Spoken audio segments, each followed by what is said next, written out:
യേശുവായും യോനാഹ് പ്രവാചകന്റെ അടയാളവും. പിതാവും പുത്രനും പരിശുദ്ധാത്മാവുമായ യേശുവായുടെ സർവശക്തവും അതിവിശുദ്ധവുമായ പേരിന് മഹത്വം ഉണ്ടായിരിക്കട്ടെ. മനോവയുടെ ഈ യൂട്യൂബ് ചാനൽ ഇതുവരെയും സബ്സ്ക്രൈബ് ചെയ്തിട്ടില്ലാത്തവർ സബ്സ്ക്രൈബ് ചെയ്യുക. നിങ്ങളുടെ പ്രിയപ്പെട്ടവരെ ഈ സന്ദേശം അറിയിക്കണമെന്ന് ആഗ്രഹിക്കുന്നുവെങ്കിൽ ഇത് ഷെയർ ചെയ്യാനും മറക്കരുത്. ബൈബിളിൽ നിന്നുള്ള ഒരു സന്ദേശം ശ്രവിച്ചുകൊണ്ട് ഈ പഠനം ആരംഭിക്കാം. അപ്പോൾ നിയമജ്ഞരിലും ഫരിസേയരിലും പെട്ട ചിലർ അവനോട് പറഞ്ഞു, ഗുരു, നിന്നിൽ നിന്ന് ഒരടയാളം കാണാൻ ഞങ്ങൾ ആഗ്രഹിക്കുന്നു. അവൻ മറുപടി പറഞ്ഞു, ദുഷിച്ചതും അവിശ്വസ്തവുമായ ഈ തലമുറ അടയാളം അന്വേഷിക്കുന്നു. യോനാഹ് പ്രവാചകന്റെ അടയാളമല്ലാതെ മറ്റൊരടയാളവും അതിന് നൽകപ്പെടുകയില്ല. യോനാഹ് 3 രാവും 3 പകലും തിമിംഗലത്തിൻ്റെ ഉദരത്തിൽ കിടന്നതുപോലെ മനുഷ്യപുത്രനും 3 രാവും 3 പകലും ഭൂമിക്കുള്ളിലായിരിക്കും.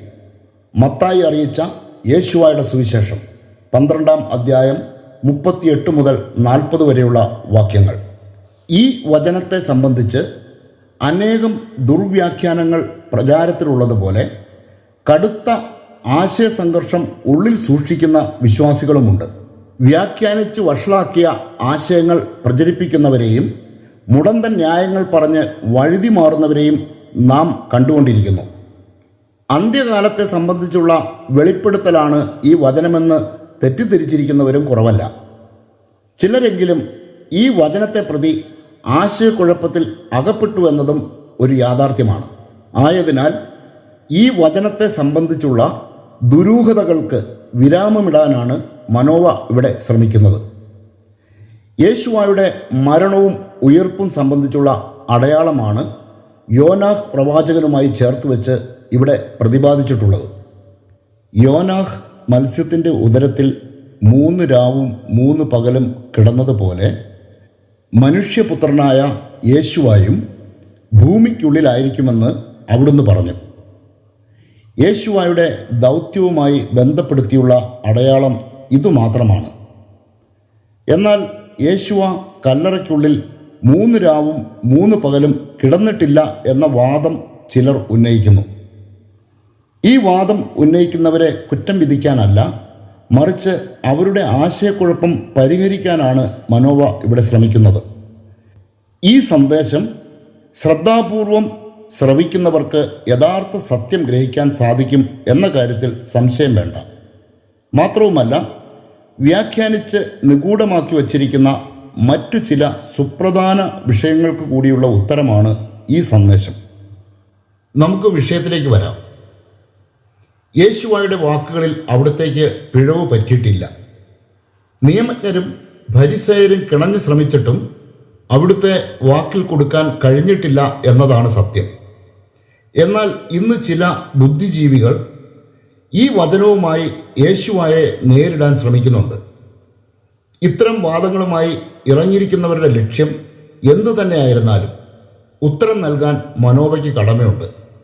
ആയതിനാൽ ഈ സന്ദേശം വ്യക്തതയോടെ ഗ്രഹിക്കുവാൻ എല്ലാ കേൾവിക്കാരും ശ്രദ്ധിക്കണമെന്ന് ആമുഖമായി തന്നെ ഓർമ്മപ്പെടുത്തുന്നു.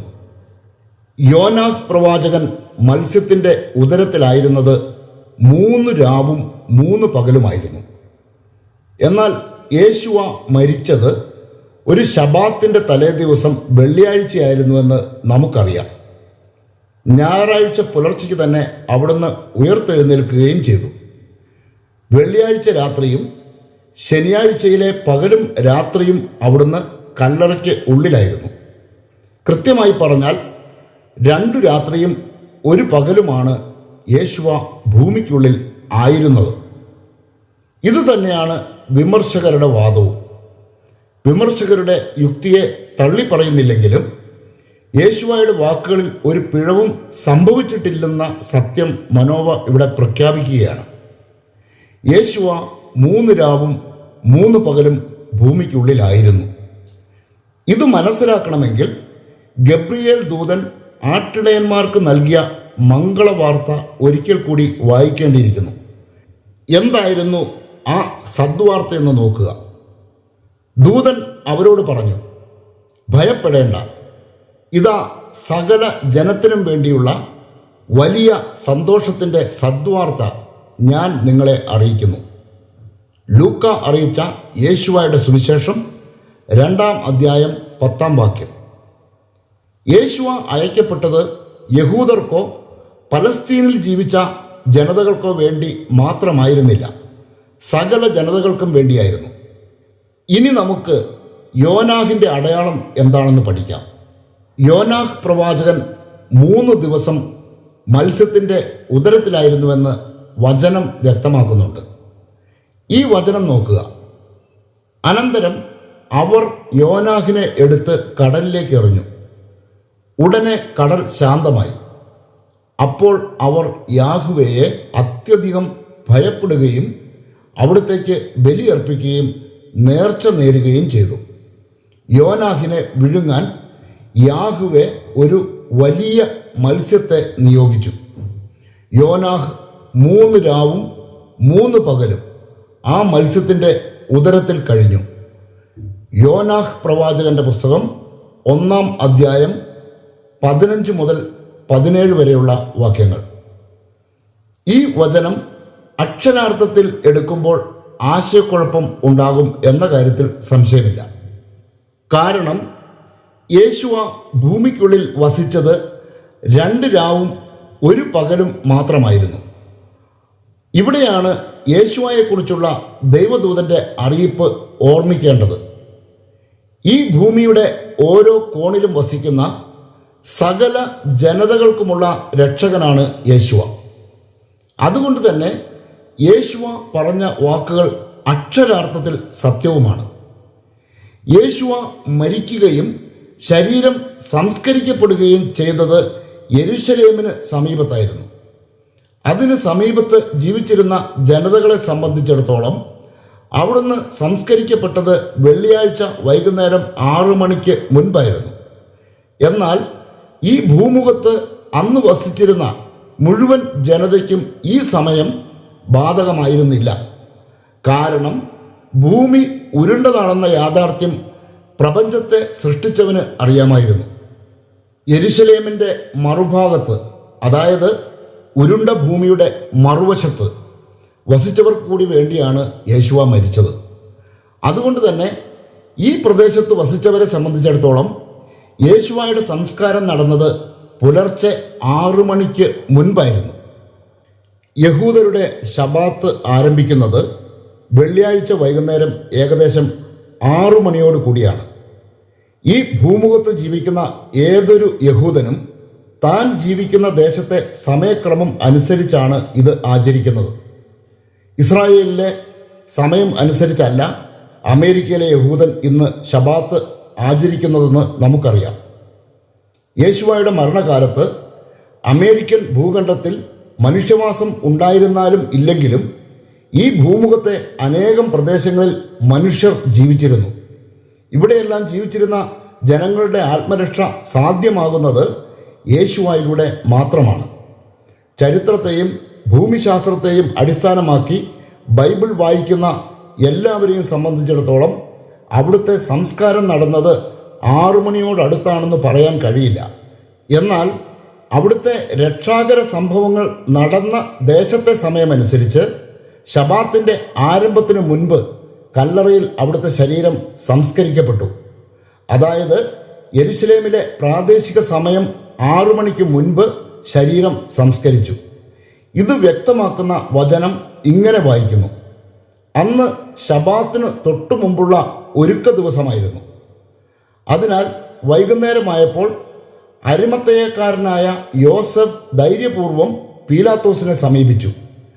അവൻ ആലോചനാ സംഘത്തിലെ ബഹുമാന്യനായ ഒരംഗവും ദൈവരാജ്യം പ്രതീക്ഷിച്ചിരുന്നവനുമായിരുന്നു. അവൻ പീലാത്തോസിൻ്റെ അടുക്കലെത്തി യേശുവയുടെ ശരീരം ചോദിച്ചു. മർക്കോസ് അറിയിച്ച യേശുവയുടെ സുവിശേഷം 15-ാം അധ്യായം 42-43 വാക്യങ്ങൾ. ശബാത്ത് ആരംഭിക്കുന്നതിന് മുമ്പ് യേശുവയുടെ ശരീരം സംസ്കരിക്കപ്പെട്ടു എന്നത് സ്ഥിരീകരിക്കുന്ന മറ്റൊരു വചനം നോക്കുക. അവൻ പീലാത്തോസിൻ്റെ അടുത്തെത്തി യേശുവായുടെ ശരീരം ചോദിച്ചു. അവൻ അത് താഴെ ഇറക്കി ഒരു തുണിയിൽ പൊതിഞ്ഞ് പാറയിൽ വെട്ടിയുണ്ടാക്കിയതും ആരെയും അന്നുവരെ സംസ്കരിച്ചിട്ടില്ലാത്തതുമായ ഒരു കല്ലറയിൽ വെച്ചു. അന്ന് ഒരുക്കത്തിൻ്റെ ദിവസമായിരുന്നു. ശബാത്തിൻ്റെ ആരംഭവുമായിരുന്നു. ഗലീലയായിൽ നിന്ന് യേശുവായോടൊപ്പം വന്നിരുന്ന സ്ത്രീകൾ അവനോടൊപ്പം പോയി കല്ലറ കണ്ടു. അവൻ്റെ ശരീരം എങ്ങനെ സംസ്കരിച്ചു എന്നും കണ്ടു. അവർ തിരിച്ചു ചെന്ന് സുഗന്ധദ്രവ്യങ്ങളും ലേപന വസ്തുക്കളും തയ്യാറാക്കി. ശബാത്തിൽ അവർ നിയമാനുസൃതം വിശ്രമിച്ചു.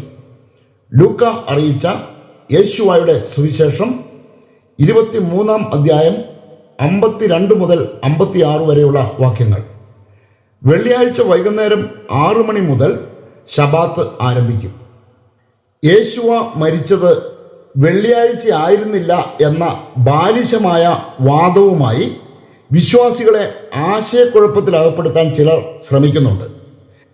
ഇത്തരം വാദങ്ങൾക്കുള്ള മറുപടിയും ഈ വചനങ്ങളിലുണ്ട്. യോനാഹിൻ്റെ അടയാളം പരിശോധിക്കുന്നതിന് മുൻപ് യേശുവായുടെ മരണവുമായി ബന്ധപ്പെടുത്തിയുള്ള ചില ദുരൂഹമായ വാദങ്ങൾക്ക് മറുപടി നൽകുന്നത് ഉചിതമായിരിക്കും.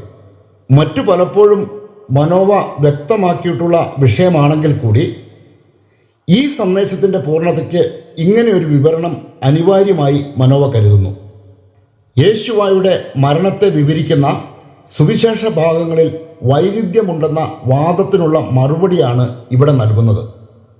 മരണരംഗം വിവരിച്ചിരിക്കുന്നതിലും ആ സമയത്തെ സംബന്ധിച്ചും സുവിശേഷകരുടെ സാക്ഷിമൊഴികളിൽ വൈരുദ്ധ്യങ്ങൾ ഉണ്ടെന്ന വാദം തികച്ചും അടിസ്ഥാനരഹിതമാണെന്ന് ആദ്യമേ തന്നെ തെളിയിക്കാം. യേശുവായുടെ മരണം നടന്നത് AD 33 ഏപ്രിൽ മാസം 3-ാം തീയതി വെള്ളിയാഴ്ചയായിരുന്നു എന്നതിൻ്റെ ശാസ്ത്രീയമായ തെളിവുകളുണ്ട്. ഈ സന്ദേശത്തിൻ്റെ ആധികാരികതയ്ക്കായി ശാസ്ത്രീയമായ തെളിവുകളും ഇവിടെ നൽകുന്നത് ഉചിതമായിരിക്കും. അതിനുശേഷം ബൈബിളിൽ ആരോപിക്കപ്പെടുന്ന വൈരുദ്ധ്യങ്ങളുടെ യഥാർത്ഥ സത്യം വെളിപ്പെടുത്താം. യേശുവായുടെ ക്രൂശീകരണം സംബന്ധിച്ച ഏറ്റവും വ്യക്തമായ വിവരണം നൽകിയിരിക്കുന്നത് വിശുദ്ധ മത്തായിയാണ്. അവിടുത്തെ സംസ്കരിച്ച കല്ലറയ്ക്ക് കാവൽ ഏർപ്പെടുത്തിയ കാര്യമൊക്കെ വ്യക്തതയോടെ അവതരിപ്പിച്ചിരിക്കുന്നത് വിശുദ്ധ മത്തായിയുടെ സുവിശേഷത്തിലാണ്. അവിടെ ഇപ്രകാരം വായിക്കുന്നു: പിറ്റേ ദിവസം, അതായത് ഒരുക്ക ദിനത്തിൻ്റെ പിറ്റേന്ന്, പ്രധാന പുരോഹിതന്മാരും ഫരിസേയരും പീലാത്തോസിൻ്റെ അടുക്കൽ ഒരുമിച്ചുകൂടി. അവർ പറഞ്ഞു, യജമാനനെ, 3 ദിവസം കഴിഞ്ഞ് ഞാൻ ഉയർത്തെഴുന്നേൽക്കുമെന്ന് ആ വഞ്ചകൻ ജീവിച്ചിരുന്നപ്പോൾ പറഞ്ഞത് ഞങ്ങൾ ഇപ്പോൾ ഓർമ്മിക്കുന്നു. അതിനാൽ 3-ാം ദിവസം വരെ ശവകുടീരത്തിന് കാവൽ ഏർപ്പെടുത്താൻ ആജ്ഞാപിക്കുക. അല്ലെങ്കിൽ അവൻ്റെ ശിഷ്യന്മാർ വന്ന് അവനെ മോഷ്ടിക്കുകയും അവൻ മരിച്ചവരിൽ നിന്ന് ഉദ്ധാനം ചെയ്തു എന്ന് ജനങ്ങളോട് പറയുകയും ചെയ്തെന്ന് വരും. അങ്ങനെ അവസാനത്തെ വഞ്ചന ആദ്യത്തേതിനേക്കാൾ ഗുരുതരമായി തീരുകയും ചെയ്യും.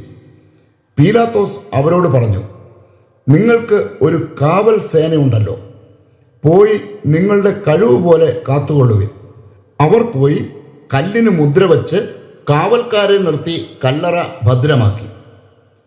മത്തായി അറിയിച്ച യേശുവായുടെ സുവിശേഷം 27-ാം അധ്യായം 62 മുതൽ 66 വരെയുള്ള വാക്യങ്ങൾ. 3 ദിവസത്തേക്കാണ് അവർ കാവൽ ഏർപ്പെടുത്തിയത്. ശബാത്തിനുള്ള ഒരുക്കത്തിൻ്റെ ദിവസമാണെന്ന് കൃത്യമായി പറഞ്ഞിരിക്കുന്നതിനാൽ അത് വെള്ളിയാഴ്ചയാണ് എന്ന കാര്യത്തിൽ സംശയിക്കേണ്ടതില്ല. വെള്ളിയാഴ്ച വൈകുന്നേരം മുതൽ കല്ലറയ്ക്ക് മുദ്രയിട്ട് സംരക്ഷിച്ചു. യേശുവായുടെ മരണം നടന്നത് ഉച്ചതിരിഞ്ഞ് 3 മണിക്കായിരുന്നുവെന്ന് സ്ഥിരീകരിക്കുന്ന വിവരണവും വിശുദ്ധ മത്തായി നൽകിയിട്ടുണ്ട്. ഈ വിവരണം നോക്കുക. 6-ാം മണിക്കൂർ മുതൽ 9-ാം മണിക്കൂർ വരെ ഭൂമിയിലെങ്ങും അന്ധകാരം വ്യാപിച്ചു. ഏകദേശം 9-ാം മണിക്കൂർ ആയപ്പോൾ യേശുവ ഉച്ചത്തിൽ നിലവിളിച്ചു, ഏൽ ഏൽ ലമാ ശബക്താനി, അതായത് എൻ്റെ ദൈവമേ, എൻ്റെ ദൈവമേ, എന്തുകൊണ്ട് നീ എന്നെ ഉപേക്ഷിച്ചു? അടുത്തു നിന്നവരിൽ ചിലർ ഇത് കേട്ട് പറഞ്ഞു, അവൻ ഏലിയാഹിനെ വിളിക്കുന്നു. ഉടനെ അവരിൽ ഒരാൾ ഓടിച്ചെന്ന് നീർപ്പഞ്ഞിയെടുത്ത് വിനാഗിരിയിൽ മുക്കി ഒരു ഞാങ്ങണമേൽ ചുറ്റി അവന് കുടിക്കാൻ കൊടുത്തു. അപ്പോൾ മറ്റുള്ളവർ പറഞ്ഞു, നിൽക്കൂ, ഏലിയാഹ് വന്ന് അവനെ രക്ഷിക്കുമോ എന്ന് കാണട്ടെ. യേശുവ ഉച്ചത്തിൽ നിലവിളിച്ചുകൊണ്ട് ജീവൻ വെടിഞ്ഞു. മത്തായി അറിയിച്ച യേശുവയുടെ സുവിശേഷം 27 അധ്യായം 45 മുതൽ 50 വരെയുള്ള വാക്യങ്ങൾ. യഹൂദരുടെ സമയക്രമം അനുസരിച്ച് 6 മണിക്കൂർ മുതൽ 9 മണിക്കൂർ വരെ എന്നത് ഉച്ചയ്ക്ക് 12 മണി മുതൽ ഉച്ചതിരിഞ്ഞ് 3 മണി വരെയുള്ള സമയത്തെ സൂചിപ്പിക്കുന്നു. കാരണം യഹൂദ ക്രമമനുസരിച്ച് രാവിലെ 6 മണി മുതലാണ് ദിവസം ആരംഭിക്കുന്നത്. 1 മണിക്കൂർ, 2 മണിക്കൂർ എന്നിങ്ങനെ ദിവസത്തെ തിരിക്കുമ്പോൾ രാത്രിയെ യാമങ്ങളായി തിരിക്കുന്ന രീതിയാണ് യഹൂദർ പിന്തുടർന്നത്. ഏകദേശം 9 മണിക്കൂർ ആയപ്പോഴാണ് യേശുവ ജീവൻ വെടിഞ്ഞതെന്ന് അപ്പസ്തോലൻ വ്യക്തമായി കുറിച്ചിരിക്കുന്നു. ഇതിനെ ശരിവയ്ക്കുന്ന കണ്ടെത്തലിലാണ് ആധുനിക ഭൗമശാസ്ത്രജ്ഞർ ഇപ്പോൾ എത്തിച്ചേർന്നിരിക്കുന്നത്. ഭൂകമ്പങ്ങളെക്കുറിച്ചുള്ള അവരുടെ പഠനത്തിൽ AD 33 ഏപ്രിൽ മാസം 3-ാം തീയതി യെരുശലേമിൻ്റെ പ്രദേശങ്ങളിൽ ശക്തമായ ഭൂചലനമുണ്ടായതായി കണ്ടെത്തി. ഇൻ്റർനാഷണൽ ജിയോളജിക്കൽ റിവ്യൂവിൽ നിന്നുള്ള അന്വേഷണ സംഘം ചാവുകടൽ മേഖലയിലെ ഭൂകമ്പങ്ങളുടെ ചരിത്രം വിശകലനം ചെയ്തപ്പോഴാണ് യേശുവ കുരിശിൽ തറയ്ക്കപ്പെട്ട അന്ന് യെരുശലേം ഭാഗത്ത് ശക്തമായ ഭൂചലനമുണ്ടായതായി കണ്ടെത്തിയത്. ചാവുകടലിൽ നിന്ന് ഏതാനും കിലോമീറ്റർ അകലെ മാത്രമാണ് യെരുശലേം. സുവിശേഷത്തിലെ ഭാഗങ്ങളും ഭൗമരേഖകളും ജ്യോതിർശാസ്ത്ര രേഖകളും വിശകലനം ചെയ്താണ് ശാസ്ത്രജ്ഞർ കൃത്യമായി ഇത് കണ്ടെത്തിയത്. ഏപ്രിൽ 3-ാം തീയതി വെള്ളിയാഴ്ച ഉച്ചതിരിഞ്ഞ് 3 മണിക്കാണ് യേശുവ മരിച്ചതെന്ന കാര്യത്തിൽ ക്രൈസ്തവ ദൈവശാസ്ത്രജ്ഞർക്കിടയിൽ പൊതുധാരണയുണ്ടായിരുന്നുവെങ്കിലും വർഷത്തെ സംബന്ധിച്ച് തർക്കങ്ങൾ നിലനിന്നിരുന്നു. ഈ കണ്ടെത്തലോടെ യേശുവയുടെ മരണം AD 33 ആയിരുന്നുവെന്ന് സ്ഥിരീകരിക്കപ്പെട്ടു. കൂടാതെ യേശുവയുടെ ജനനത്തെ അടിസ്ഥാനപ്പെടുത്തിയാണ് വർഷം ആരംഭിക്കുന്നത് എന്ന കാര്യത്തിലും വ്യക്തത കൈവന്നു. കാരണം യേശുവായ്ക്ക് 33 വയസ്സുള്ളപ്പോഴായിരുന്നു അവിടുത്തെ മരണം. AD 33 ഏപ്രിൽ 3-ാം തീയതി വെള്ളിയാഴ്ചയാണ് അവിടുന്ന് കുരിശിൽ മരിച്ചതെന്ന് സൂപ്പർസോണിക് ജിയോഫിസിക്കലിലെ ജിയോളജിസ്റ്റ് ജെഫേഴ്സൺ വില്യംസിൻ്റെ നേതൃത്വത്തിലുള്ള ശാസ്ത്രജ്ഞരാണ് കണ്ടെത്തിയത്. ചാവുകടലിലെ എയിൻ ഗഡീസ്പ തീരത്തുള്ള മണ്ണ് പരിശോധനയിൽ ഈ മേഖലയിൽ ശക്തമായ 2 ഭൂചലനങ്ങൾ ഉണ്ടായതായി സ്ഥിരീകരിക്കപ്പെട്ടു. ഇവയിലൊന്ന് BC 21 നടന്നത്. AD 26-നും 36-നും ഇടയിലുണ്ടായ രണ്ടാമത്തെ ഭൂചലനത്തിൻ്റെ തീയതി സ്ഥിരീകരിക്കുന്നതിനായി ശാസ്ത്രസംഘം ആശ്രയിച്ചത് സുവിശേഷത്തെയായിരുന്നു. 4 സുവിശേഷകരും ഇത് രേഖപ്പെടുത്തിയിട്ടുണ്ടെങ്കിലും യോഹന്നാൻ ഒഴികെയുള്ള സുവിശേഷകരുടെ രചനകളെയാണ് ഇവർ അവലംബമാക്കിയത്. ഭൂകമ്പത്തെക്കുറിച്ച് വിശുദ്ധ മത്തായി ഇങ്ങനെ രേഖപ്പെടുത്തിയിരിക്കുന്നു: അപ്പോൾ ദൈവാലയത്തിലെ തിരശ്ശീല മുകൾ മുതൽ താഴെ വരെ 2 കീറി, ഭൂമി കുലുങ്ങി, പാറകൾ പിളർന്നു, ശവകുടീരങ്ങൾ തുറക്കപ്പെട്ടു. നിദ്ര പ്രാപിച്ചിരുന്ന പല വിശുദ്ധന്മാരുടെയും ശരീരങ്ങൾ ഉയർപ്പിക്കപ്പെട്ടു. അവൻ്റെ പുനരുദ്ധാനത്തിന് ശേഷം അവർ ശവകുടീരങ്ങളിൽ നിന്ന് പുറത്തു വന്ന് വിശുദ്ധ നഗരത്തിൽ പ്രവേശിച്ച് പലർക്കും പ്രത്യക്ഷപ്പെട്ടു. യേശുവായ്ക്ക് കാവൽ നിന്നിരുന്ന ശതാധിപനും അവൻ്റെ കൂടെ ഉണ്ടായിരുന്നവരും ഭൂകമ്പവും മറ്റു സംഭവങ്ങളും കണ്ട് അത്യധികം ഭയപ്പെട്ടു. സത്യമായും ഇവൻ ദൈവപുത്രനായിരുന്നു എന്നു പറഞ്ഞു. മത്തായി അറിയിച്ച യേശുവായുടെ സുവിശേഷം 27-ാം അധ്യായം 51 മുതൽ 54 വരെയുള്ള വാക്യങ്ങൾ. ഭൂകമ്പങ്ങൾ ഉണ്ടാകുമ്പോൾ തൊട്ടടുത്ത ദിവസങ്ങളിൽ തുടർചലനങ്ങൾ ഉണ്ടാകാനുള്ള സാധ്യതയുണ്ട്. യേശുവായുടെ മരണസമയത്തുണ്ടായ ഭൂകമ്പത്തിൻ്റെ തുടർചലനം അവിടുത്തെ പുനരുദ്ധാന ദിനത്തിൽ ഉണ്ടായതായി വിശുദ്ധ മത്തായി എഴുതിയിരിക്കുന്നത് ശ്രദ്ധിക്കുക. ശബാത്തിനു ശേഷം ആഴ്ചയുടെ 1-ാം ദിവസം രാവിലെ മഗ്ദലേത്ത് മറിയവും മറ്റേ മറിയവും ശവകുടീരം സന്ദർശിക്കാൻ വന്നു. അപ്പോൾ വലിയ ഒരു ഭൂകമ്പം ഉണ്ടായി. യാഹ്വയുടെ ദൂതൻ സ്വർഗത്തിൽ നിന്നിറങ്ങി വന്ന് കല്ലുരുട്ടി മാറ്റി അതിന്മേൽ ഇരുന്നു. അവൻ്റെ രൂപം മിന്നൽ പിണർ പോലെ ആയിരുന്നു, വസ്ത്രം മഞ്ഞുപോലെ വെളുത്തതും. അവനെക്കുറിച്ചുള്ള ഭയം നിമിത്തം കാവൽക്കാർ വിറപൂണ്ട് മരിച്ചവരെ പോലെയായി. മത്തായി അറിയിച്ച യേശുവായുടെ സുവിശേഷം 28-ാം അധ്യായം 1 മുതൽ 4 വരെയുള്ള വാക്യങ്ങൾ. മത്തായി, മർക്കോസ്, ലൂക്ക എന്നീ സുവിശേഷകരിൽ നിന്ന് വ്യത്യസ്തമായ സമയമാണ് യോഹന്നാൻ രേഖപ്പെടുത്തിയിരിക്കുന്നത് എന്ന വാദമാണ് ബൈബിളിൻ്റെ വിമർശകർ ഉയർത്തുന്നത്. ഇതിലെ യാഥാർത്ഥ്യം കൂടി വ്യക്തമാക്കിയതിനു ശേഷം യോനായുടെ അടയാളത്തെ വിചിന്തനത്തിന് വിഷയമാക്കാം. യോഹന്നാൻ്റെ സുവിശേഷത്തിൽ സമയം രേഖപ്പെടുത്തിയിരിക്കുന്നത് ഒരു തരത്തിലും ബൈബിളിലെ വൈരുദ്ധ്യമല്ല, മറിച്ച് ഈ വാദം ഉയർത്തുന്നവരുടെ അജ്ഞത മാത്രമാണ്. 4 സുവിശേഷകരുടെയും വിവരണങ്ങൾ തമ്മിൽ ആശയപരമായ ഒരു ഭിന്നതയും ഇല്ലെങ്കിലും ശൈലിയിലും സംഭവങ്ങൾ അവതരിപ്പിക്കുന്നതിലും വ്യത്യാസങ്ങൾ ഉണ്ട്. ഇതുതന്നെയാണ് ബൈബിളിൻ്റെ ആധികാരികതയും. 4 വ്യത്യസ്തരായ വ്യക്തികൾ 4 വ്യത്യസ്ത ദേശങ്ങളിൽ ഇരുന്നു കൊണ്ടാണ് സുവിശേഷങ്ങൾ എഴുതിയത്. അറിവിലും പ്രായത്തിലും ഇവർ 4 പേരും വ്യത്യസ്തരായിരുന്നു.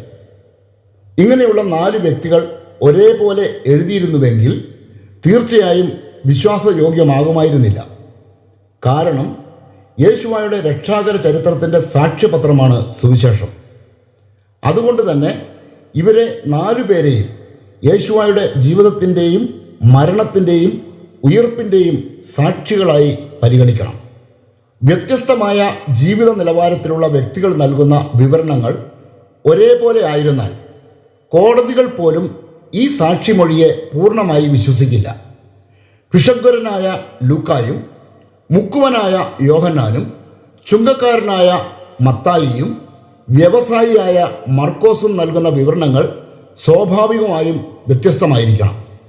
എന്നാൽ ആശയത്തിൽ യാതൊരു വ്യത്യാസവും ഉണ്ടാകാൻ പാടില്ല. ബൈബിൾ രചനയിലും ഇതുതന്നെയാണ് സംഭവിച്ചിട്ടുള്ളത്. സ്വർഗത്തിൽ നിന്ന് നൂലിൽ കെട്ടി ഇറക്കിയതോ മലക്ക് വന്ന് കാതിൽ പറഞ്ഞു കൊടുത്തതോ ആയ ഗ്രന്ഥമാണ് ബൈബിൾ എന്ന് ആരും ഇന്നുവരെ പ്രചരിപ്പിച്ചിട്ടില്ല. പരിശുദ്ധാത്മാവ് നൽകിയ ഉൾക്കാഴ്ചയിൽ മനുഷ്യർ എഴുതിയതാണ് ബൈബിൾ. വിവരണത്തിലുള്ള വ്യത്യാസമല്ലാതെ മറ്റെന്തെങ്കിലും പൊരുത്തക്കേടുകളുണ്ടോ എന്നതാണ് നാം പരിശോധിക്കേണ്ടത്. ഒരു സംഭവത്തെക്കുറിച്ച് ഒന്നിലധികം ആളുകൾ സാക്ഷ്യം നൽകുമ്പോൾ സംഭവം നടന്ന സമയത്തെ സംബന്ധിച്ച മൊഴിയിൽ വൈരുദ്ധ്യമുണ്ടായാൽ ഈ സാക്ഷ്യങ്ങൾക്ക് വിശ്വാസ്യതയുണ്ടാകില്ല. അതുകൊണ്ട് തന്നെ യോഹന്നാൻ്റെ വിവരണത്തിൽ സമയത്തെ സംബന്ധിച്ചുള്ള വൈരുദ്ധ്യം പരിഗണിക്കേണ്ടിയിരിക്കുന്നു. മത്തായിയുടെ സാക്ഷിമൊഴിയിൽ യേശുവായുടെ മരണം നടക്കുന്നത് 9-ാം മണിക്കൂറിലാണെന്ന് വ്യക്തമാക്കിയത് നാം കണ്ടു. എന്നാൽ യോഹന്നാൻ നൽകുന്ന മൊഴിയിൽ വലിയ വ്യത്യാസം കാണുന്നു. 9-ാം മണിക്കൂറിൽ യേശുവായെ മരണത്തിന് വിധിക്കുന്നതായിട്ടാണ് അപ്പസ്തോലനായ യോഹന്നാൻ രേഖപ്പെടുത്തിയിരിക്കുന്നത്. ബൈബിൾ വായിക്കുമ്പോൾ അറിഞ്ഞിരിക്കേണ്ട അടിസ്ഥാനപരമായ അറിവ് ലഭിച്ചിട്ടില്ലാത്തവർക്ക് ഈ വചനത്തിലൂടെ ആശയക്കുഴപ്പവും അതുവഴി അവിശ്വാസവും ഉണ്ടാവുക സ്വാഭാവികമാണ്. മനോവ മുൻപേ പറഞ്ഞതുപോലെ തന്നെ വിശുദ്ധ യോഹന്നാന് ഇവിടെ ഒരു തെറ്റും സംഭവിച്ചിട്ടില്ല. യേശുവായുടെ കാലത്തും അപ്പസ്തോലന്മാരുടെ കാലത്തും ആ ദേശത്ത് 2 സമയക്രമങ്ങൾ പ്രാബല്യത്തിലുണ്ടായിരുന്നു. ഒന്ന് റോമൻ സമയക്രമവും മറ്റൊന്ന് യഹൂദരുടെ സമയക്രമവും. യോഹന്നാൻ ഒഴികെ മറ്റെല്ലാ സുവിശേഷകരും അടിസ്ഥാനമാക്കിയത് യഹൂദരുടെ സമയക്രമമാണെങ്കിൽ യോഹന്നാൻ റോമൻ സമയക്രമം മാനദണ്ഡമാക്കി സുവിശേഷം രചിച്ചു. കാരണം വിശുദ്ധ യോഹന്നാൻ സുവിശേഷം രചിച്ചത് ഗ്രീസിലെ എഫേസോസിൽ വച്ചായിരുന്നു. മാത്രവുമല്ല AD 95 രചന പൂർത്തിയാകുന്ന കാലത്ത് യഹൂദ സമയക്രമത്തിന് ലോകത്ത് യാതൊരു പ്രസക്തിയും ഉണ്ടായിരുന്നില്ല. കാരണം അതിനോടകം യഹൂദർ ചിതറിക്കപ്പെട്ട് കഴിഞ്ഞിരുന്നു. റോമൻ അധിനിവേശത്തിന് കീഴിലുള്ള എഫേസോസിൽ ഇരുന്ന് സുവിശേഷം രചിച്ച യോഹന്നാൻ സ്വാഭാവികമായും ഉപയോഗിക്കുന്നത് റോമൻ ശൈലിയായിരിക്കും. റോമൻ സമയക്രമം അനുസരിച്ച് ഒരു ദിവസം ആരംഭിക്കുന്നത് രാത്രി 12 മണിക്കാണ്. അതായത് യോഹന്നാൻ 9 എന്ന് എഴുതിയത് നാം ഇന്ന് കണക്കാക്കുന്ന 9 മണി തന്നെയാണ്. ഇനി ഈ വചനം നോക്കുക. ഈ വാക്കുകൾ കേട്ടപ്പോൾ പീലാത്തോസ് യേശുവായെ പുറത്തേക്ക് കൊണ്ടുവന്ന് കൽത്തളം, ഹെബ്രായ ഭാഷയിൽ ഗബ്ബാത്ത എന്ന് വിളിക്കപ്പെടുന്ന സ്ഥലത്ത് ന്യായാസനത്തിൽ ഇരുന്നു. അന്ന് പെസഹായുടെ ഒരുക്കത്തിനുള്ള ദിവസമായിരുന്നു. അപ്പോൾ ഏകദേശം 6-ാം മണിക്കൂറായിരുന്നു. അവൻ യഹൂദരോട് പറഞ്ഞു, ഇതാ നിങ്ങളുടെ രാജാവ്. അവർ വിളിച്ചു പറഞ്ഞു, കൊണ്ടുപോകൂ, അവനെ കൊണ്ടുപോയി ക്രൂശിൽ തറയ്ക്കൂ. പീലാത്തോസ് അവരോട് ചോദിച്ചു, നിങ്ങളുടെ രാജാവിനെ ഞാൻ ക്രൂശിക്കണമെന്നോ? യോഹന്നാൻ അറിയിച്ച യേശുവായുടെ സുവിശേഷം 19-ാം അധ്യായം 13 മുതൽ 15 വരെയുള്ള വാക്യങ്ങൾ. വിചാരണയുടെ അന്ത്യത്തോടടുത്തപ്പോൾ ഏകദേശം 6 മണിയായിരുന്നുവെന്ന് യോഹന്നാൻ പറയുമ്പോൾ ഇത് ഒരു ദൃക്സാക്ഷിയുടെ മൊഴിയാണെന്ന് നാം മനസ്സിലാക്കണം. വിചാരണയുടെ എല്ലാ വേളകളിലും അതിന് സാക്ഷിയായിരുന്ന ഏക സുവിശേഷകനാണ് ഇത് രേഖപ്പെടുത്തിയിരിക്കുന്നത്. താൻ സ്നേഹിക്കുന്ന തൻ്റെ ഗുരു വധശിക്ഷയ്ക്ക് വിധിക്കപ്പെടുന്ന ഹൃദയഭേദകമായ നിമിഷത്തിൽ സമയം കൃത്യമായി അന്വേഷിക്കുവാനുള്ള അവസ്ഥയിൽ ആയിരിക്കില്ലെന്ന് സാമാന്യ ബുദ്ധിയുള്ള നമുക്ക് ഊഹിക്കാവുന്നതേയുള്ളൂ. അതുകൊണ്ട് തന്നെ ഏകദേശ സമയം മാത്രമായി ഇതിനെ പരിഗണിച്ചാൽ മതി. നിയമ നടപടികൾ പൂർത്തീകരിച്ച് യേശുവായെ വിട്ടുകൊടുക്കാൻ വീണ്ടും സമയമെടുക്കും. അതിനുശേഷമുള്ള പീഡാസകന യാത്രയുടെ ദൈർഘ്യം ചെറുതായിരുന്നുവെന്ന് നാം ചിന്തിക്കരുത്. റോമൻ പടയാളികളുടെ 3-ാം മുറയുടെ ഭീകരത അതിൻ്റെ ഏറ്റവും ക്രൂരതയോടെ അനുഭവിച്ച് മാംസവും രക്തവും ചിതറിക്കപ്പെട്ട ഒരു പച്ച മനുഷ്യനാണ് ഭാരമേറിയ കുരിശും വഹിച്ചുകൊണ്ട് ഗൊൽഗോത്തായിലേക്ക് ഇഴഞ്ഞു നീങ്ങുന്നത്. യേശുവായോടൊപ്പമുള്ള അന്ത്യത്താഴത്തിൽ പങ്കാളിയാവുകയും അവിടുന്ന് ഒറ്റിക്കൊടുക്കപ്പെട്ടപ്പോൾ അതിന് സാക്ഷിയാവുകയും ചെയ്ത വ്യക്തിയാണ് യോഹന്നാൻ. പിന്നീടുള്ള ഓരോ സംഭവങ്ങൾക്കും ദൃക്സാക്ഷിയായ ഏക ശിഷ്യനും യോഹന്നാൻ തന്നെയായിരുന്നു. വിചാരണയും വിധിയും ചമ്മട്ടിയടിയും നേരിൽ കണ്ട യോഹന്നാൻ കുരിശു വഹിച്ചുകൊണ്ടുള്ള യേശുവായുടെ യാത്രയിൽ അവിടുത്തെ അനുഗമിക്കുകയും ചെയ്തു. ക്രൂശീകരണത്തിനും കുരിശു മരണത്തിനും സാക്ഷിയായി ഈ ശിഷ്യൻ കുരിശിന് ചുവട്ടിലുണ്ടായിരുന്നു. യേശുവായുടെ ശരീരം സംസ്കരിക്കപ്പെടുന്നതുവരെ മാത്രമായിരുന്നില്ല യോഹന്നാൻ്റെ സാക്ഷ്യദൗത്യം അവിടുത്തെ പിന്തുടർന്നത്. ഉയർപ്പിക്കപ്പെട്ട യേശുവായുടെ കല്ലറ കണ്ടു സാക്ഷ്യപ്പെടുത്തുന്നതിലും ഈ ശിഷ്യന് ഭാഗഭാഗിത്വമുണ്ടായിരുന്നു. ഇത്തരത്തിൽ മുഴുവൻ സംഭവങ്ങൾക്കും സാക്ഷിയായ യോഹന്നാൻ മറ്റുള്ള 3 സുവിശേഷകർ കുറിച്ച സമയത്തിൽ നിന്ന് വ്യത്യസ്തമായി എഴുതിയിട്ടുണ്ടെങ്കിൽ അതിനുള്ള വ്യക്തമായ കാരണമാണ് മനോവ ഇവിടെ വ്യക്തമാക്കിയത്. വാലും തലയുമില്ലാതെ എഴുതിക്കൂട്ടിയ പുസ്തകത്തെ ന്യായീകരിക്കാൻ അതിൻ്റെ വക്താക്കൾ ബൈബിളിലെ അക്ഷരത്തെറ്റുകൾ ഉയർത്തിപ്പിടിക്കുമ്പോൾ മനോവ ഒരിക്കൽ കൂടി ആവർത്തിക്കുന്നു, ബൈബിൾ ആരും മാനത്തു നിന്ന് കെട്ടിയിറക്കിയതോ മാലാഖ കൈപിടിച്ച് എഴുതിച്ചതോ അല്ല. പരിശുദ്ധാത്മാവിനാൽ നിറഞ്ഞവരും വ്യഭിചാരത്തിൽ നിന്നും വിഗ്രഹങ്ങളിൽ നിന്നും അകന്നു നിന്നവരുമായ വിശുദ്ധ വ്യക്തികൾ എഴുതിയതാണ്. ബൈബിളിനെ എതിർക്കുകയെന്ന ലക്ഷ്യത്തോടെ മാത്രമായി തട്ടിക്കൂട്ടിയ പുസ്തകം ഉയർത്തിപ്പിടിച്ച് അതിൻ്റെ ഉപജ്ഞാതാവ് നടത്തുന്ന വെല്ലുവിളി ഇങ്ങനെയാണ്: പറയുക, ഈ ഖുറാനോട് തുല്യമായ ഒരു ഗ്രന്ഥം കൊണ്ടുവരാൻ മനുഷ്യരും ജിന്നുകളും ഒന്നായി ചേർന്ന് ശ്രമിച്ചാലും അവർക്കതിന് കഴിയുകയില്ല. സൂറ 17-ാം അധ്യായം 88-ാം വാക്യം. ബുദ്ധിമാന്യമുള്ള തൻ്റെ പുത്രനെ ചൂണ്ടിക്കാണിച്ചുകൊണ്ട് ഇതുപോലൊരു പുത്രനെ ജനിപ്പിക്കാൻ വെല്ലുവിളിക്കുന്ന വിഡ്ഢിയായ പിതാവിൻ്റെ വെല്ലുവിളി ഏറ്റെടുക്കാൻ സ്വബോധമുള്ള ആരും തയ്യാറാകാത്തത് എന്തുകൊണ്ടാണെന്ന് ഗ്രഹിക്കാൻ ഹാഗാറിൻ്റെ മക്കൾക്ക് ഇതുവരെ കഴിഞ്ഞിട്ടില്ല. ഇവിടെ ചർച്ച ചെയ്യുന്ന വിഷയത്തിൻ്റെ പൂർണ്ണതയ്ക്കായി ഒരു കാര്യം കൂടി ചേർത്ത് വെച്ച് പഠിക്കേണ്ടതുണ്ട്. അത് ഭൂമിയുടെ ആകൃതിയെ സംബന്ധിച്ചാണ്. ഭൂമിയുടെ ആകൃതിയെ സംബന്ധിച്ച് ദുരൂഹതകൾ നിറഞ്ഞ ചർച്ചകളുമായി ചില കപട സുവിശേഷകർ രംഗത്തിറങ്ങിയിട്ടുണ്ട്. ക്രിസ്തുവിൻ്റെയും ക്രിസ്തീയതയുടെയും ശത്രുക്കൾക്ക് പറഞ്ഞു ചിരിക്കാൻ അവസരമുണ്ടാക്കി കൊടുക്കുന്നതിൽ ഇക്കൂട്ടർ എക്കാലത്തും സജീവമായിരുന്നു. ബൈബിളിലെ വചനങ്ങൾ വായിക്കുകയോ പഠിക്കുകയോ ചെയ്തിട്ടില്ലാത്ത ഇവർ മൂലം സത്യത്തിൻ്റെ മാർഗം പലപ്പോഴും ദേഷിക്കപ്പെട്ടിട്ടുണ്ട്. എന്നാൽ ശാസ്ത്രം ഇപ്പോഴും ഇരുട്ടിൽ തപ്പുന്ന പല വിഷയങ്ങൾക്കുമുള്ള ഉത്തരം സഹസ്രാബ്ദങ്ങൾക്ക് മുമ്പ് തന്നെ ബൈബിളിൽ രേഖപ്പെടുത്തി വച്ചിരുന്നു എന്നതാണ് യാഥാർത്ഥ്യം.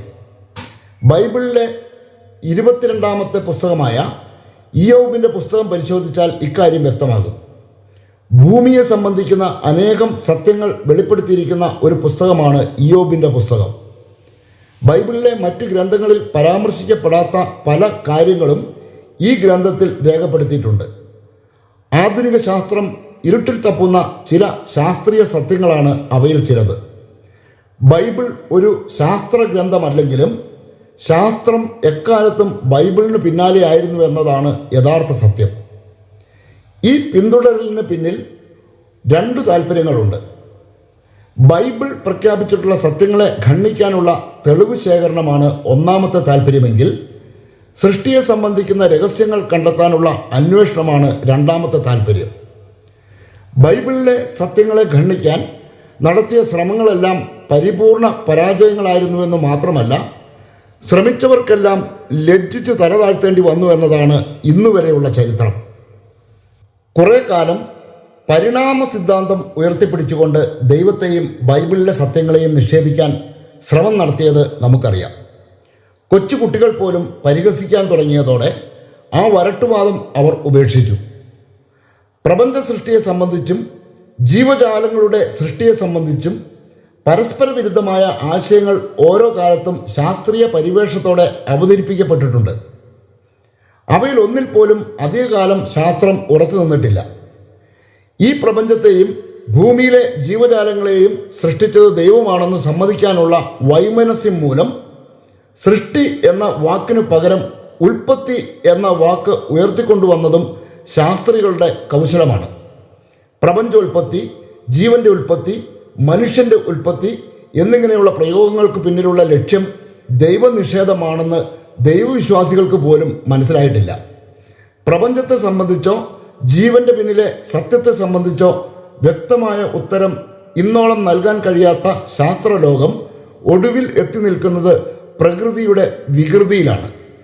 ദൈവത്തിനു പകരം പ്രതിഷ്ഠിച്ചിരിക്കുന്ന പുതിയ വിഗ്രഹത്തിന് ശാസ്ത്രികൾ നൽകിയിരിക്കുന്ന പേരാണ് പ്രകൃതി.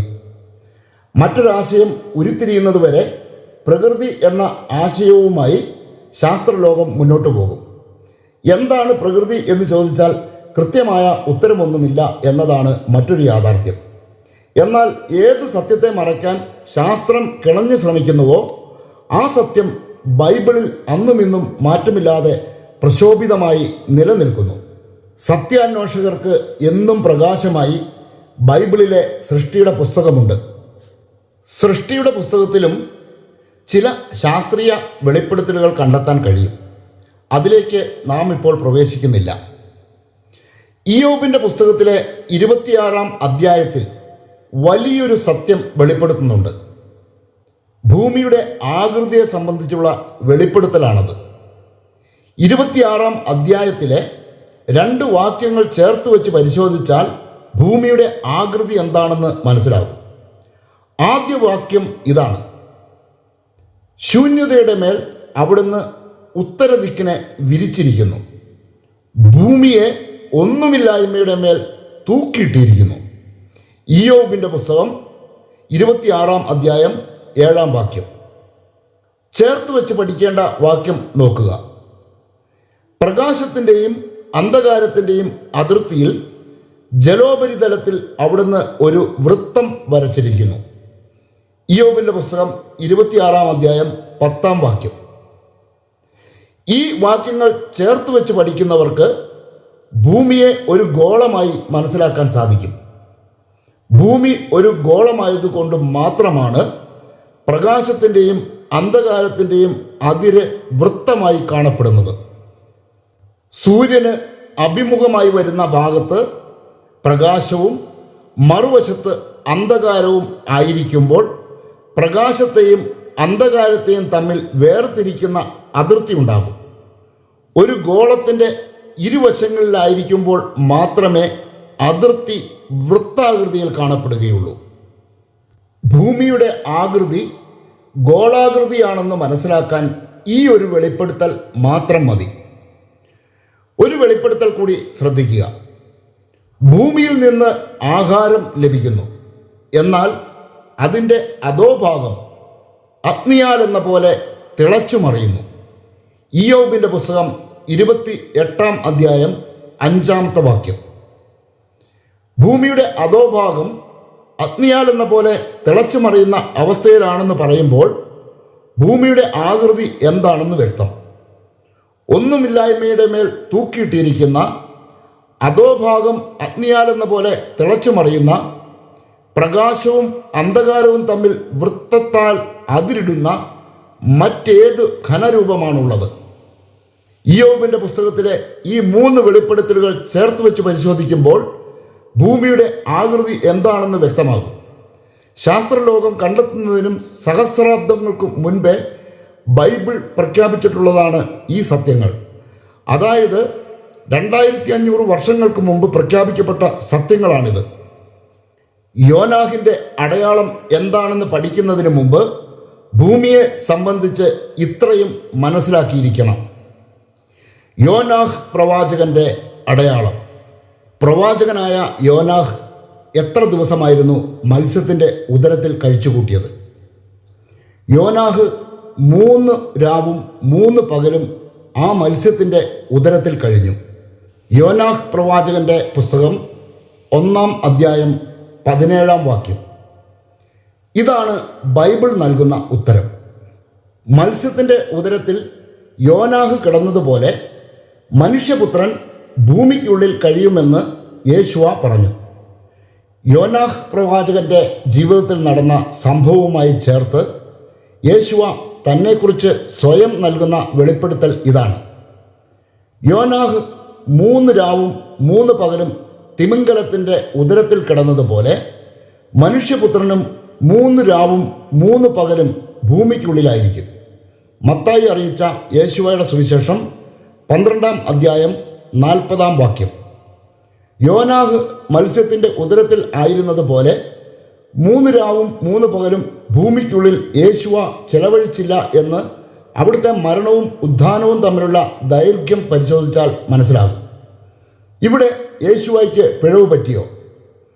യഹൂദരിലെ മുഴുവൻ പണ്ഡിതന്മാരും കിണഞ്ഞു ശ്രമിച്ചിട്ടും ഒരു വാക്കിൽ പോലും യേശുവായെ കുടുക്കാൻ അവർക്ക് കഴിഞ്ഞില്ല. അങ്ങനെയുള്ള യേശുവായുടെ അധരങ്ങളിൽ നിന്ന് എന്തെങ്കിലും ഒരു പിഴവ് വരുമെന്ന് ആരും കരുതരുത്. ആയതിനാൽ തന്നെ അവിടുത്തെ വചനത്തിൻ്റെ പൊരുൾ വ്യക്തമായി പരിശോധിക്കേണ്ടിയിരിക്കുന്നു. അതിനായി ഈ സന്ദേശം ആരംഭിച്ചിടത്തേക്ക് തന്നെ നാം മടങ്ങി വന്നിരിക്കുകയാണ്. ഗലീലിയോ മനസ്സിലാക്കുന്നതിന് മുൻപും ഭൂമി ഉരുണ്ടതായിരുന്നുവെന്നും ഈ ഭൂമിയുടെ വിവിധ ഭാഗങ്ങളിൽ ജനങ്ങൾ വസിച്ചിരുന്നുവെന്നും ഇന്ന് നമുക്കറിയാം. യേശുവ ഈ ഭൂമിയിലേക്ക് വന്നത് സകല ജനതകൾക്കും വേണ്ടിയായിരുന്നു. എന്നാൽ യോനാഹ് പ്രവാചകൻ അയക്കപ്പെട്ടത് നിനവെ നിവാസികൾക്ക് വേണ്ടി മാത്രമായിരുന്നു. യോനാഹിനെ മത്സ്യം വിഴുങ്ങിയതും നിനവെ നിവാസികൾക്ക് വേണ്ടിയായിരുന്നു. അതുകൊണ്ടാണല്ലോ നിനവയുടെ തീരത്ത് യോനാഹിനെ ഛർദ്ദിച്ചിടാൻ മത്സ്യത്തോട് ദൈവം കൽപ്പിച്ചത്. അതുകൊണ്ട് തന്നെ യോനാഹിനെ സംബന്ധിച്ചും യോനാഹിൻ്റെ ദൗത്യത്തിൻ്റെ ഫലം അനുഭവിച്ച ജനതയെ സംബന്ധിച്ചും 3 രാവും 3 പകലും മാത്രമാണ് മത്സ്യത്തിൻ്റെ ഉദരത്തിൽ നഷ്ടപ്പെട്ടത്. എന്നാൽ യേശുവയുടെ കല്ലറവാസം അങ്ങനെ ആയിരുന്നില്ല. വെള്ളിയാഴ്ച വൈകുന്നേരം മുതൽ ഞായറാഴ്ച പുലർച്ചെ വരെ യേശുവ ഭൂമിക്കുള്ളിലായിരുന്നു. അതായത് യെരുശലേമിലും സമീപ പ്രദേശങ്ങളിലും വസിച്ചിരുന്ന വ്യക്തികളെ സംബന്ധിച്ചിടത്തോളം 2 രാത്രിയും 1 പകലും അവിടുന്ന് ഭൂമിക്കുള്ളിലായിരുന്നു എന്ന കാര്യത്തിൽ സംശയമില്ല. എന്നാൽ ഭൂമിയുടെ മറുവശത്ത് ജീവിച്ചിരുന്ന ജനതകളെ സംബന്ധിച്ചിടത്തോളം ഇത് 2 പകലും 1 രാത്രിയുമാണ്. ഒന്നുകൂടി വ്യക്തമായി പറഞ്ഞാൽ യേശുവായുടെ രക്ഷാകര സംഭവങ്ങൾ നടന്ന ദേശത്തെ ജനതയ്ക്ക് 2 രാത്രിയും എതിർഭാഗത്തെ ജനതയ്ക്ക് ഒരു രാത്രിയും അവിടുന്ന് ഭൂമിക്കുള്ളിൽ ആയിരുന്നു. ഈ ഭൂമുഖത്തെ മുഴുവൻ ജനതകളെയും കണക്കിലെടുക്കുമ്പോൾ 3 രാത്രി ഉണ്ടായിരുന്നു എന്ന കാര്യത്തിൽ തർക്കമില്ല.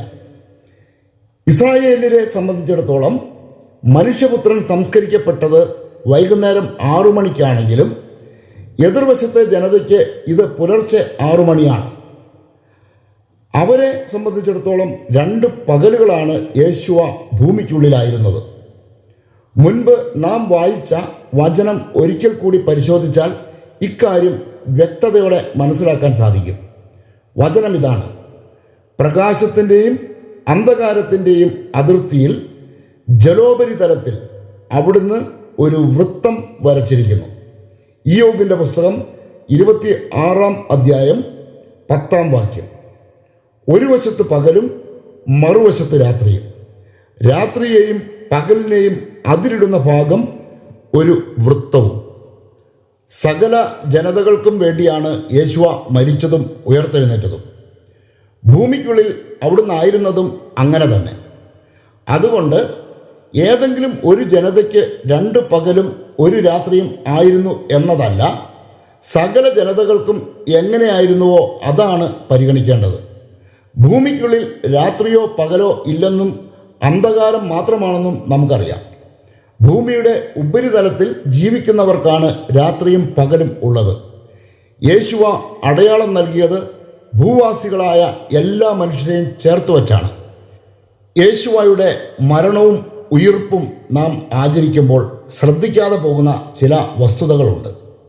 അവിടുന്ന് നമുക്ക് വേണ്ടി കുരിശിൽ മരിച്ച സമയം 3 മണി എന്നത് ഇസ്രായേലിൽ വസിക്കുന്നവരെ സംബന്ധിച്ച് മാത്രമേ അന്വർത്ഥമാകുന്നുള്ളൂ.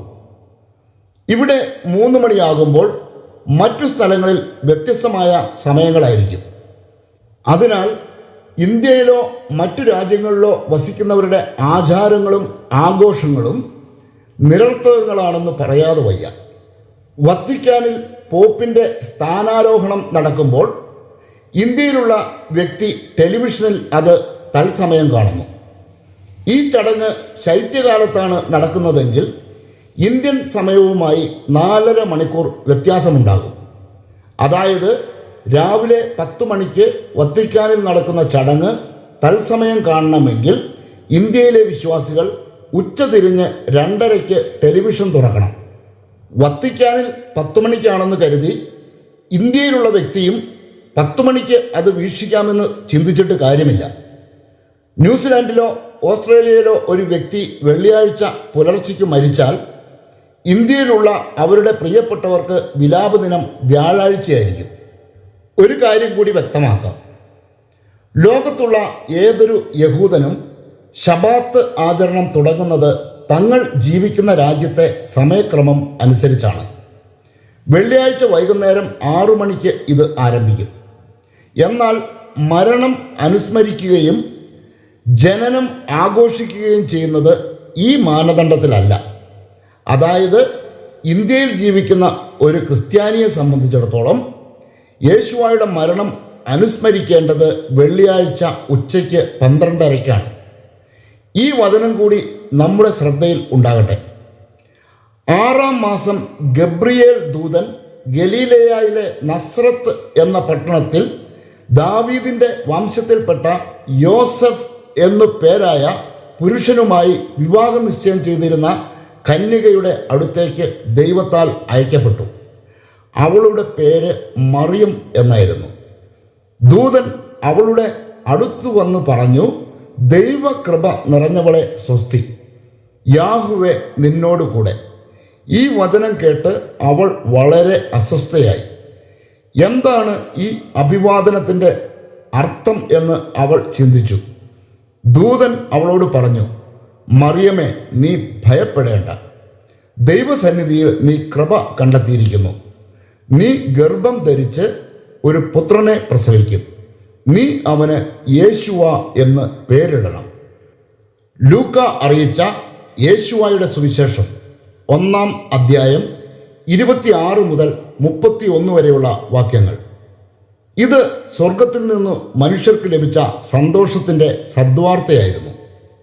നസ്രത്തിൽ ഈ സന്ദേശം ലഭിച്ചപ്പോൾ തന്നെ ലോകത്തിന് മുഴുവൻ ഇത് അന്വർത്ഥമായി. ഭൂമിയുടെ ഏതൊരു ഭാഗത്ത് ജീവിക്കുന്ന വ്യക്തിക്കും അവർ ജീവിക്കുന്നിടത്ത് അപ്പോഴത്തെ സമയം എത്രയാണോ അതാണ് അവന് സദ്വാർത്തയുടെ സമയം. മറ്റൊരു വിഷയത്തിൽ അവതരണം അവസാനിപ്പിച്ചാൽ യഥാർത്ഥ വിഷയത്തിൻ്റെ ഗൗരവം ചോർന്നു പോകും എന്നതിനാൽ യോനാഹിൻ്റെ അടയാളമെന്ന വിഷയത്തിൽ തന്നെ ഈ സന്ദേശം ഉപസംഹരിക്കേണ്ടിയിരിക്കുന്നു. 3 ദിവസവും 3-ാം നാളും. 3 ദിവസം യേശുവ ഭൂമിക്കുള്ളിൽ ആയിരുന്നിട്ടില്ല. കൃത്യമായി കണക്കാക്കിയാൽ 1.5 ദിവസമാണ് അവിടുന്ന് പാതാളത്തിൽ ആയിരുന്നത്. അങ്ങനെയെങ്കിൽ 2-ാം നാൾ ആയിരുന്നു യേശുവ ഉയർത്തെഴുന്നേറ്റതെന്ന് വരില്ലേ? ഈ ആശയക്കുഴപ്പം കൂടി പരിഹരിക്കേണ്ടിയിരിക്കുന്നു. യേശുവ ഉയർത്തെഴുന്നേറ്റത് 3-ാം നാൾ തന്നെയാണ്. അതായത് യേശുവയുടെ ശരീരം സംസ്കരിച്ചത് വെള്ളിയാഴ്ചയായിരുന്നു. അതിനാൽ വെള്ളിയാഴ്ചയെ 1-ാം നാളായി പരിഗണിക്കണം. 2-ാം നാൾ ശബാത്ത് ദിനമായ ശനിയാഴ്ചയും 3-ാം നാൾ അവിടുന്ന് ശരീരത്തോടെ ഉയർത്തെഴുന്നേറ്റ ദിനവും ആയതിനാൽ അവിടുന്ന് ഉയർത്തെഴുന്നേറ്റത് 3-ാം നാൾ തന്നെയാണ്. എന്നാൽ ചിലർ പറയുന്നത് പോലെ 3 ദിവസത്തിന് ശേഷമല്ല. ഇനി യോനാഹിൻ്റെ അടയാളവുമായി യേശുവയുടെ പാതാള സന്ദർശനത്തെ ചേർത്ത് വച്ചുകൊണ്ട് ഈ വിവരണം പൂർത്തിയാക്കാം. നിനവെ എന്ന ഒരു പ്രത്യേക ദേശത്തേക്ക് ദൈവിക ദൂതറിയിക്കാൻ നിയോഗിക്കപ്പെട്ട പ്രവാചകനായിരുന്നു യോനാഹ്. താർശീസ് എന്ന ദേശത്തേക്ക് അയക്കപ്പെടാത്തത് കൊണ്ട് തന്നെയാണ് അവിടേക്ക് ഒളിച്ചോടിയ യോനാഹ് പിടിക്കപ്പെട്ടതും അത്ഭുതകരമായ രീതിയിൽ നിനവയുടെ തീരത്ത് എത്തപ്പെട്ടതും. എന്നാൽ യേശുവ വന്നതാകട്ടെ സകല ജനത്തിനും വേണ്ടിയായിരുന്നു. ലോകത്തിൻ്റെ പ്രകാശവും രക്ഷയുമായ യേശുവയാണ് ഭൂമിക്കുള്ളിൽ ആയിരുന്നു കൊണ്ട് അടയാളം നൽകിയത്. ഇനി വളരെ ലളിതമായി ഇത് ചിന്തിക്കാം. വൈകുന്നേരം 6 മണിയോടെ മനുഷ്യപുത്രൻ കല്ലറയിൽ അടയ്ക്കപ്പെട്ടു. കല്ലറയ്ക്കുള്ളിൽ രാവും പകലും ഇല്ല, സദാസമയവും രാവ് തന്നെ. ഭൂമിയിലായിരിക്കുന്നവരെ സംബന്ധിച്ചിടത്തോളം രാവും പകലും ഉണ്ട്. യേശുവ കല്ലറയിൽ അടയ്ക്കപ്പെട്ടതിന് ശേഷം 12 മണിക്കൂർ കഴിഞ്ഞപ്പോൾ ഒരു രാത്രി അവസാനിച്ചത് യെരുശലേം നിവാസികൾക്ക് മാത്രമായിരുന്നു. ഈ 12 മണിക്കൂർ കൊണ്ട് തന്നെ ലോകത്തിന് ദൈവം ഒരു രാത്രിയും ഒരു പകലും നൽകിക്കഴിഞ്ഞു. യേശുവ കല്ലറയിൽ ആയിരുന്ന 34 മണിക്കൂറിനുള്ളിൽ ഈ ലോകത്തിന് ദൈവം നൽകിയത് 3 രാവും 3 പകലുമായിരുന്നു എന്ന കാര്യം പകൽ പോലെ സത്യമാണ്. കൃത്യമായി പറഞ്ഞാൽ യേശുവയുടെ മരണം മുതൽ ഉയിർപ്പ് വരെ ആഗോള വ്യാപകമായി 3 പകലും 3 രാത്രിയും ഉണ്ടായിരുന്നു. ഈ സന്ദേശം ഉപസംഹരിക്കുമ്പോൾ ഒരു ചിന്ത കൂടി ദൈവജനത്തിന് മുൻപിൽ വയ്ക്കുന്നു.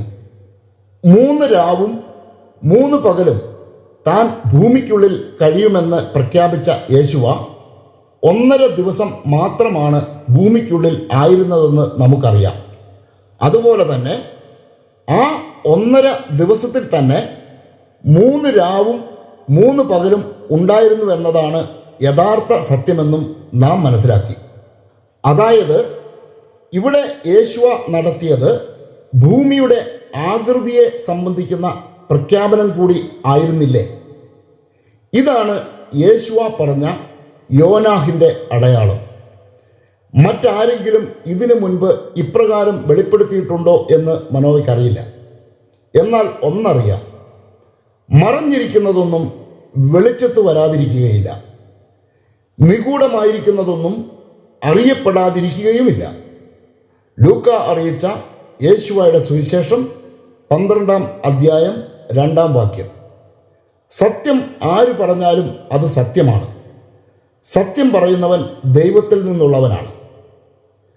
നിങ്ങൾ സത്യം അറിയുകയും സത്യം നിങ്ങളെ സ്വതന്ത്രരാക്കുകയും ചെയ്യും. യോഹന്നാൻ അറിയിച്ച യേശുവയുടെ സുവിശേഷം 8-ാം അധ്യായം 32-ാം വാക്യം. ഇവിടെ ചേർത്ത് വെച്ച് മനസ്സിലാക്കാൻ ഒരു കാര്യം കൂടി പറയുന്നു. മനോവ പറയുന്നവയെ എതിർക്കാൻ വേണ്ടി മാത്രം ജീവിതം ഒഴിഞ്ഞു വച്ചിരിക്കുന്ന കടമറ്റം സേവക്കാർ ഈ വചനഭാഗം ഓർക്കുക. നിങ്ങൾ നിങ്ങളുടെ പിതാവായ പിശാചിൽ നിന്ന് ഉള്ളവരാണ്. നിങ്ങളുടെ പിതാവിൻ്റെ ഇഷ്ടമനുസരിച്ച് പ്രവർത്തിക്കാൻ നിങ്ങൾ ആഗ്രഹിക്കുന്നു. അവനാകട്ടെ ആദ്യം മുതൽ കൊലപാതകിയാണ്. അവൻ ഒരിക്കലും സത്യത്തിൽ നിലനിന്നിട്ടില്ല. എന്തെന്നാൽ അവനിൽ സത്യമില്ല. കള്ളം പറയുമ്പോൾ സ്വന്തം സ്വഭാവമനുസരിച്ച് തന്നെയാണ് അവൻ സംസാരിക്കുന്നത്. കാരണം അവൻ നുണയനും നുണയുടെ പിതാവുമാണ്. ഞാൻ സത്യം പറയുന്നത് കൊണ്ട് നിങ്ങൾ എന്നെ വിശ്വസിക്കുന്നില്ല.